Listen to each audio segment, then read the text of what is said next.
Sara Gjordeni dhe Bardhi janë çifte më i komentuar i showbizit shqiptar. Para disa ditësh, Sara i bëri kërkesë Bardhit që ai të sillte balada të reja, njësoj siç ka pas bërë vite më përpara.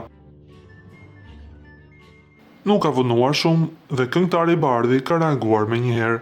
Në një postim në profilin e tij në Instagram, ai shkroi: "Me padurim po pres me enda me ju, EP-n Temë të parë. EP-ja ka me pas 5 këngë, edhe dalin në të njëjtën ditë në muajin tetor. Edhe po, balada do të ketë patjetër." Ky lajm ka entuziazmuar ndjekësit e tij që tashmë janë në pritje të një projekti të plotë dhe emocional. Bardhi konfirmon se EP-ja e tij do të përmbajë 5 këngë të reja, përfshirë dhe balada, të cilat do të publikohen njëkohësisht gjatë muajit tetor. As Bardhi dhe as fansat e tij nuk kanë durim të presin deri atëherë. Në postimin e Bardhit, në sy ka rënë komenti i Sarës teksa shkroi: "Hera e parë që s'kam dëgjuar asnjë këngë." Nga ana tjetër na duhet t'ju kujtojmë se Bardhi dhe Sara janë prindër të një vajze.